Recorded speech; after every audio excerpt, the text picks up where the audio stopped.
किसने सोचा था कि एक मामूली सा दूध का डब्बा रे के हाथ में आते ही जेल ब्रेक का एक जरिया बन जाएगा। जैसे ही उसने उस डब्बे को खोला, उसमें से एक पतली प्लास्टिक की शीट निकली। फिर जैसे ही उसे बाहर जाने का मौका मिला, उसने फौरन वो शीट गेट के पासवर्ड लॉक पर चिपका दी। अब जब गार्ड ने पासवर्ड डाला, उसके फिंगरप्रिंट्स उस शीट पर छप गए। इसके बाद एलिमिनेशन मेथड का इस्तेमाल करके रे ने जल्दी ही पासवर्ड कॉम्बिनेशन निकाल लिया। लेकिन अब सबसे बड़ा चैलेंज यही था कि गेट के बाहर हाथ कैसे निकाला जाए। उसने पहले तो टॉयलेट पेपर से छोटी छोटी गोलियां बनाई और उनमें टूथपेस्ट लगा दिया। इसके साथ ही एक बड़ी पेपर शीट से उन्हें लपेटकर उसने एक चिपचिपा घूंसा तैयार कर लिया। मगर इस सब पर कैमरा की नजर न पड़े, ये सबसे जरूरी था। इसलिए उसने पहले ही गार्ड की डेली रूटीन जान ली थी। हर बार जब गार्ड उसे सेल में छोड़ता, वह बाहर जाकर सिगरेट पीता और समय बिताता। इस तरह हर दिन 7 मिनट के लिए मॉनिटरिंग रूम खाली रहता था। यही रे का सबसे बड़ा लूप होल बन गया। हालांकि जेल से भागने के बाद पता चला कि सफल जेल ब्रेक के 3 मुख्य एलिमेंट होते हैं। पहला, रूटीन की जानकारी।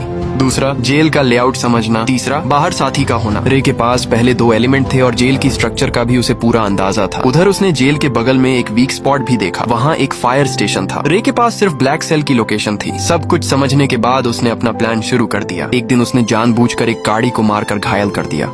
जैसे उसने सोचा था वैसा ही हुआ। गार्ड ने उसे सजा के तौर पर ब्लैक सेल में डाला। अब जब गार्ड उसे खाना देने आया तो उसने चुपके से कागज की गेंद छोटी खिड़की के लॉक में डाल दी, जिससे वो खिड़की आसानी से खुल गई। पासवर्ड केवल 4 अंकों का था, जो उसने जल्दी से क्रैक कर लिया। ब्लैक सेल से निकलते ही उसने मॉनिटरिंग सिस्टम पर 1 मिनट पहले का फुटेज चला दिया। इसके बाद उसने फायर स्टेशन से जुड़ी वेंटिलेशन पाइपलाइन को ढूंढा और जब गार्ड समय बिता रहे थे, रे रैंक पाइप के रास्ते से बाहर निकल गया। वहीं उसकी साथी भी समय पर पहुंच चुकी थी। उसने एक छोटी कार में विस्फोट कर दिया, जिससे फायर अलार्म बज जाए। गार्ड्स ने सीसीटीवी देखा, लेकिन उन्हें सब कुछ नॉर्मल लगा। लेकिन दूसरी ओर रे तब तक फायर स्टेशन में घुस चुका था और उसने जल्दी से एक फायर फाइटर की यूनिफॉर्म पहन ली। आखिरकार वह फायर ट्रक के नीचे छुपकर घटना स्थल तक पहुंच गया, जिससे अफरा तफरी का फायदा उठाकर वह ट्रक से बाहर आया और अपने साथी की गाड़ी में बैठकर सक्सेसफुली वहां से निकल गया। ये रे की 14वीं सफल जेल ब्रेक।